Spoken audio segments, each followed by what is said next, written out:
Pemirsa, saatnya kami akan mengajak Anda untuk memantau bagaimana agenda kegiatan terbaru dari para calon presiden. Ada rekan kami saat ini, Adi Mulya di Masjid Al-Azhar, Jakarta, untuk mengabarkan bagaimana dengan kegiatan dari Anies Baswedan, kemudian Ikra Anggana yang akan mengabarkan mengenai agenda dari Ganjar Pranowo dan juga ada Zinedine Duhan yang akan mengabarkan informasi terbaru dari Prabowo Subianto.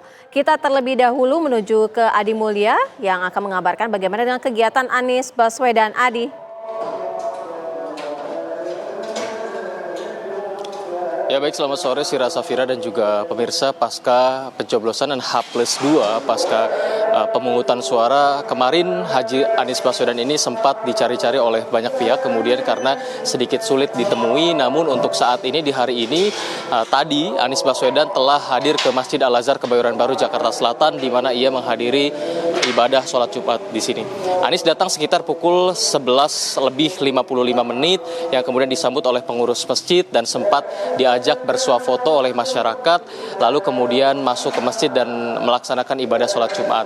Setelahnya kemudian Anies mengadakan jumpa pers juga dengan awak media, di mana dalam keterangannya memang banyak hal yang kemudian ditanyakan oleh pihak media, diantaranya untuk saat ini bagaimana yang menjadi fokus dari Anies Baswedan di tengah isu dan dugaan-dugaan kecurangan yang masif dibicarakan banyak orang. Dan berikut Sira Safira dan juga pemirsa pernyataan Anies setelah beribadah di Masjid Al-Azhar Kebayoran Baru, Jakarta Selatan untuk ibadah sholat Jumat tadi siang. Pemilu Pilpres sudah berjalan pemungutan suaranya, sekarang pada fase penghitungan. Karena itu saya memesankan kepada semua untuk ikut menjaga agar penghitungan berjalan dengan benar, berjalan dengan baik, dan memastikan bahwa kekurangan-kekurangan yang terjadi itu dilaporkan. Kekurangan terjadi itu macam-macam. Laporannya juga kita banyak lihat di sosial media, tapi kami minta kepada semua yang menemukan kekurangan-kekurangan di dalam pelaksanaan untuk melaporkan ke tim hukum, nanti supaya tim hukum bisa menggunakannya untuk menjadi dasar langkah-langkah berikutnya. Pak Anies, sejauh ini kan untuk real count di portal KPU aja per 6.30 tadi itu baru masuk suara 56,87% dan memang Pak Anies suaranya kian meningkat. Ini yakin nggak bakal ada putaran kedua nantinya kalau suara sudah masuk 100%?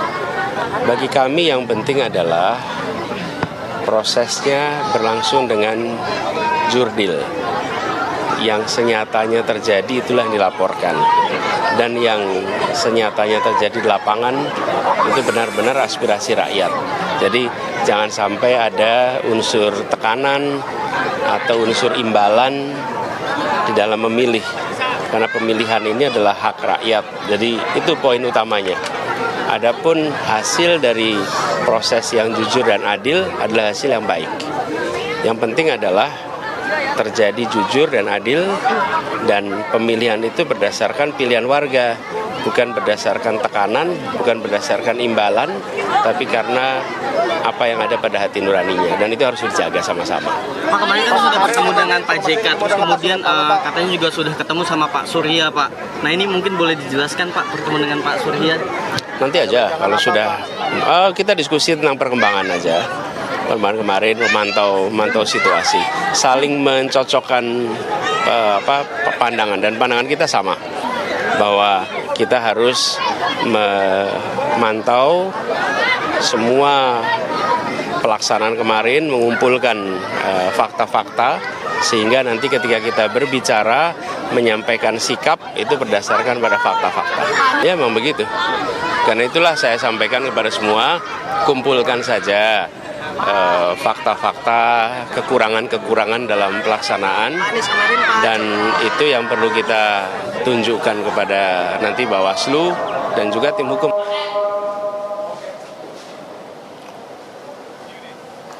Ya baik pemirsa, itu tadi bincang-bincang media dan juga Anies Baswedan usai menghadiri Masjid Al-Azhar Kebayoran Baru Jakarta Selatan melaksanakan ibadah sholat Jumat. Dalam keterangannya memang banyak yang ditanyakan oleh awak media, diantaranya bagaimana kemudian pendapat Anies atas undangan dari paslon nomor urut 1 Prabowo dan Gibran yang rencananya akan sowan kepada Anies Baswedan dan juga Ganjar Pranowo. Kemudian ada juga pertanyaan-pertanyaan di mana kemarin Anies sempat bertemu dengan Yusuf Kala. Untuk sementara demikian, Sira, kami kembalikan kepada Anda di studio.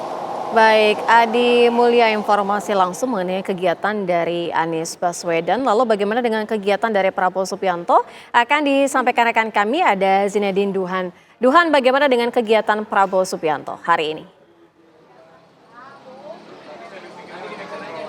Ya, Sira Safira dan juga pemirsa, hari ini calon presiden nomor urut 2 Prabowo Subianto ini memiliki beberapa agenda di mana dimulai sejak siang hari tadi, ini tepatnya ini berjumatan di masjid di Komplek Menteri Widya Chandra, lalu dilanjut dengan ziarah ke makam Habib Ali bin Abdurrahman Al-Habsyi di Masjid Al-Riyad Kuitang, Jakarta Pusat, di mana juga memang ini pemantauan kami tadi Prabowo hadir di Masjid Al-Riyad ini sekitar pukul 14.00 waktu Indonesia bagian Barat, lalu didampingi dengan Sekjen Gerindra Ahmad Muzani dan juga disambut langsung oleh baik cucu dan cicit dari almarhum Habib bin Abdurrahman Al-Habsyi di sini untuk berdoa bersama, lalu juga tadinya diakhiri dengan bincang hangat di rumah kediaman dari Habib Ali bin Abdullah. Nah, nantinya di dalam juga memang tadi terjadi perbincangan yang cukup hangat dikarenakan juga cucu dari almarhum Habib Ali bin Abdurrahman Al-Habsyi ini juga merupakan teman dekat dari ayahanda dari Prabowo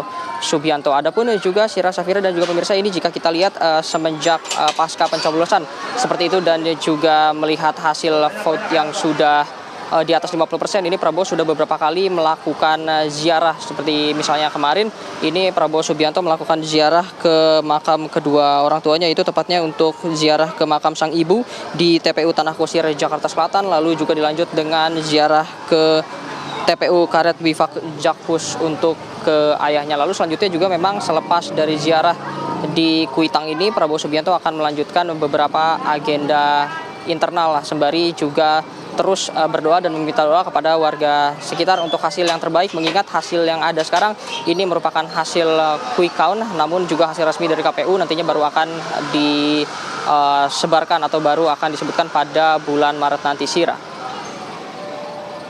Zinedine Duhan, informasi langsung mengenai kegiatan Prabowo Subianto. Dan kami akan mengajak Anda untuk mengupdate dengan kegiatan yang dilakukan Ganjar Pranowo pada hari ini. Ada rekan kami, Ikra Anggana, yang akan mengabarkan. Ikra, bagaimana dengan kegiatan Ganjar Pranowo? Ya baik, selamat sore Sira dan juga pemirsa, terkait dengan kegiatan dari Capres nomor urut 3 Ganjar Pranowo dan Mahfud MD hari ini mengisi kegiatan dengan rapat internal. Kami mendapatkan konfirmasi dari tim TPN Ganjar Mahfud bahwa agenda yang dilakukan hari ini adalah kegiatan internal. Bisa Anda saksikan Sira dan juga pemirsa, di belakang saya ini adalah kediaman, salah satu kediaman yang dimiliki oleh Ganjar Pranowo di Bilangan Patra, Kuningan, Jakarta Selatan. Memang informasinya tidak ada aktivitas yang dibuka untuk media dan diperizinkan untuk meliput dalam kegiatan Capres nomor urut 3 hari ini. Namun kemarin ini tim dari koalisi PDI Perjuangan atau Capres nomor urut 3 Ganjar Pranowo ini sempat melangsungkan rapat secara bersamaan dengan Ketua Umum Partai Pengusung Koalisi PDI Perjuangan yang hadir di Gedung High End MNC Tower, Jakarta Pusat. Ada semuanya lengkap kemarin rapat yang dilakukan. Ini ada Ketua TPN Arsyad Rashid, ada Ganjar Pranowo dan Mahfud MD, ada juga Ketua Koalisi Partai Politik Megawati Soekarno Putri, Haritanu dan Oso. Memang sampai saat ini kami masih menunggu apa sebenarnya agenda yang akan dilakukan oleh Ganjar Pranowo ke depan, dan kami akan menginformasikannya kepada Anda. Untuk sementara demikian, Sira, saya kembalikan ke Anda di studio. Baik, Ikra Anggana mengabarkan informasi mengenai kegiatan yang dilakukan Ganjar Pranowo. Terima kasih rekan-rekan, selamat bertugas kembali. Pemirsa, Breaking News TV One, Presiden Pilihan Rakyat segera kembali usai jeda. Tetaplah bersama kami.